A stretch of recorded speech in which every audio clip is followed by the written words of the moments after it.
I'm obsessed with stone dial watches, and today I'm going to try and get you obsessed as well. Growing up in a household of geologists and geophysicists, I was always fascinated by rocks, and I always had a large rock collection. And then when I went to school, I also studied geology and geophysics, which really furthered my passion for rocks and minerals. When I got interested in watches about a decade ago, I remember seeing this onyx date, and I was just mesmerized and kind of blown away at how beautiful it was. And ever since then, where my two passions have sort of come together, I've been obsessed. Now, if you aren't familiar, stone dials are exactly what they sound like. They are a thin slice of either a rock or a gem or a mineral or something cut into dial shapes and then processed to be used as the dial for the watch. Now, this is a relatively modern technique in watchmaking. Now, watchmaking has been around for about 500 years, clockmaking for much longer than that, and the use of stones and rocks as jewelry has been going on for tens of thousands of years. The first recorded use of jewelry wasn't even by humans. It was by Neanderthals 115,000 years ago, where they used perforated seashells as beads. All this to say, it wasn't until the 1960s where watchmakers figured out how to incorporate stone dials into watches without making the watch incredibly thick. This revelation was made possible by Piaget in 1957. They released their 9P movement, which was an incredible 2 millimeters thick. Now, this additional room in the case allowed for a thicker dial. Now, the overall thickness of the watch needed to be quite thin, as watches of the time weren't nearly as big or chunky as they are now. They were much more small and elegant. After 6 years of experimenting with this smaller movement and using stone dials in them, Piaget was able to release their first batch of stone dial watches to the public. But I imagined in this time they were selling these one-off trial watches to their top customers and private buyers. In 1963, once Piaget released their stone dials to the public, they quickly dominated the market with stone dials such as malachite, tiger's eye, lapis lazuli, jade, coral, opal, and many other stone dials, and they continued to hold a bit of a monopoly on the market throughout the 1960s until other watch brands were able to come up with their own stone dials. And by the end of the century, Piaget actually offered over 30 different stone dials, and it was no secret that there was major demand for these stone dial watches that seemed even more elegant and more unique than what was currently on the market. So all the other big brands tried to reproduce and create their own stone dial watches, but they were dealing with two issues, which was not only trying to create a stone dial, which is incredibly challenging as it is, but also to reduce the thickness of their movements to be able to compete with Piaget. Now, making these stone dials is incredibly tedious, as I'm sure you can imagine. When you're cutting stone very thin, they're really fragile and they're easily broken or cracked or unusable in the actual finished product of the dial.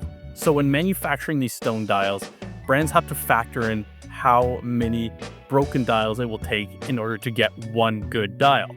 Over time, obviously, technology and manufacturing processes have improved greatly, which have helped with the yield when producing these stone dials and reducing the amount of waste.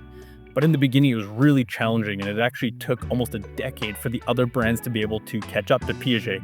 And just to highlight how challenging this actually was, in 2009, Richard Mille decided to make a stone dial watch, the RM018, and they reported a 90% fail rate on their dials, which meant that only 1 in 10 of the stone dials that they were working on made it through production and onto a watch. And this resulted in years of delays, and I believe only 30 of the RM018s ever actually being produced. And this just goes to show how impressive the feat that Piaget were able to accomplish, 40 or 50 years ago. Now, getting back to Piaget's story, they were actually on a heater at this point. I mean, just look at some of the watches that they were producing at this time. And it's important to note that Piaget was less concerned with the accuracy of their movements and more with creating beautiful jewelry. Now, they definitely succeeded in creating these beautiful watches, and whether it was just a byproduct of wanting to make great watches or what, they were able to produce a really important movement as well. Moving into the 1970s, a lot of other brands started to figure out how to do this, particularly Rolex, and they went all in on stone dials.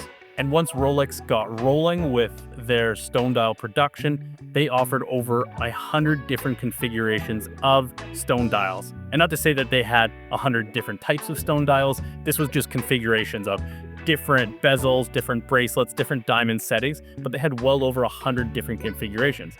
And this even included a couple of wood dials and coral dials, but we won't get into those today. I'll save those for another video. And pretty much all of these stone dials were on day dates and date gists. And the Rolex that we see today is a lot different than the Rolex in the 70s. Back then, they were a lot more experimental and a lot less obsessed with control over everything. And this is because at the time, they were still establishing themselves as one of the powerhouses in the luxury watch industry and had more flexibility.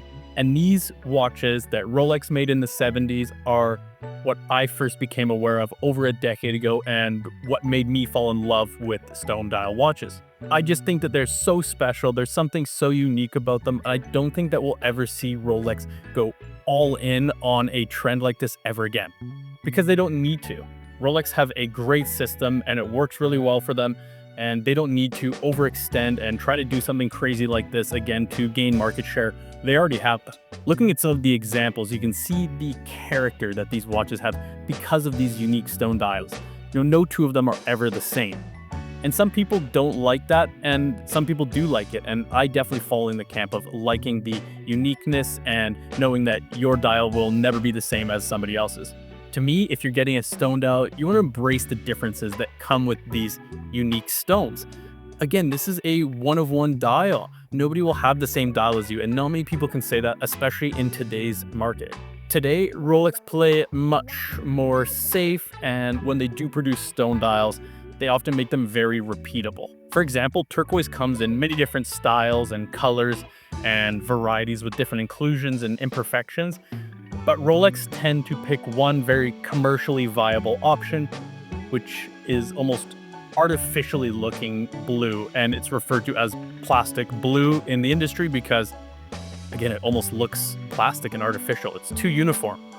And from a commercial standpoint, I understand, because this allows Rolex to create dials in series that are the same, and they can manage customer expectations. When two stone dials are very different, some people might not like it and other people might like it, but if you can always produce the same dial, you know how to manage people's expectations. But to me, this staleness of producing stone dials that are all the same color, it takes the fun out of stone dials. They're meant to be different. They're meant to be unique. We can already produce color dials. We don't need help with that. So this is just taking the fun out of stone dials. If we go back to looking at vintage stone dials, they often have a lot more variation in them. For example, we can look at jasper and lapis lazuli. Now, jasper, for example, is a pure green mineral that often shows up with either quartz or hematite inclusions that show up as red.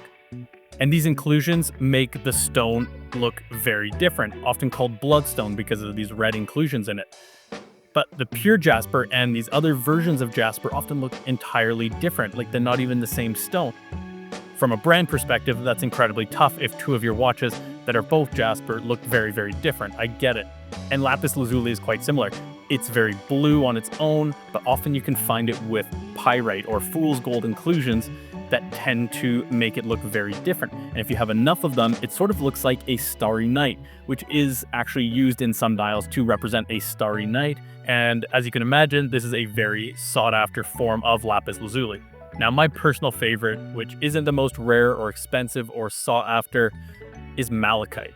What I love about it is there's so many different variations. The mineral has a lot of banding and striping in it, and when it's cut cross-sectionally, you get these beautiful, almost waves in the mineral.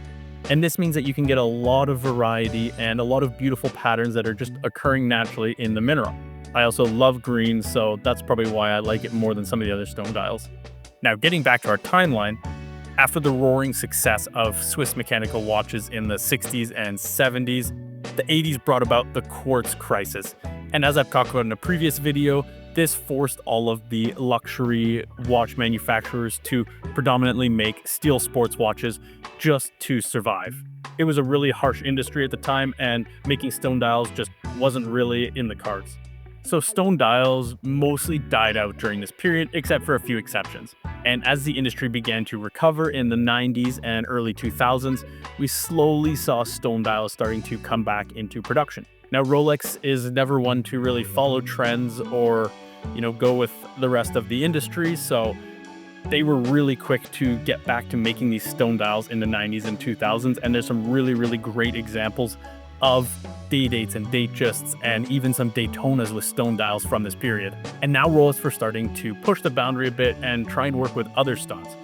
They're starting to use sodalite, howlite, ferrite, and grossular to produce even more stone dials. When the watch industry started to recover in the 2010s, we started to see the big brands again getting back to producing a lot more stone dials and enticing customers with something that was new. Big brands like Vacheron, Patek, JLC, Omega, Cartier, they were looking at the stone dials of the past and using those designs to create stone dials for the modern watch market. And with the technological changes that have come today, it's not only the big brands that are able to produce stone dial watches, we have micro and mid-range brands being able to sell stone dial watches now.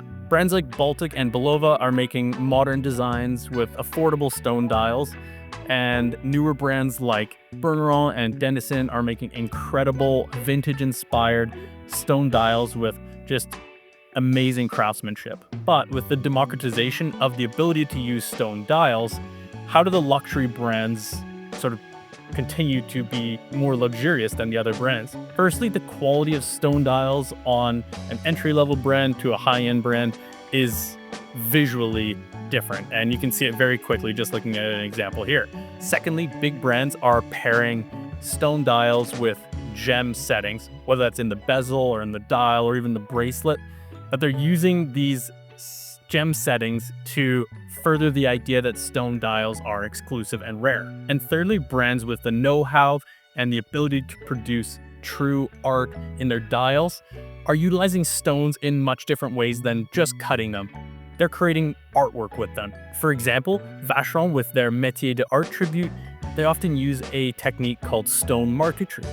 Now this is taking smaller pieces of stone and arranging them in a sort of mosaic or motif to create a larger piece of art. Now this process of inlaying stones to create larger pieces of art is incredibly tedious and not scalable at large volumes, but some of the smaller brands are trying to do this to, eliminate that gap. Another example is Bulgari utilizing their high jewelry prowess to make this incredible one-of-one entirely marble Octafinissimo. Now this was made for the Only Watch non-profit fundraiser. It's not something you can buy, but they still produced it. Another stone or alloy that's seen a lot of popularity lately in watchmaking is meteorite. And I'll read you Rolex's description of what a meteorite dial is because I think it romanticizes them really well.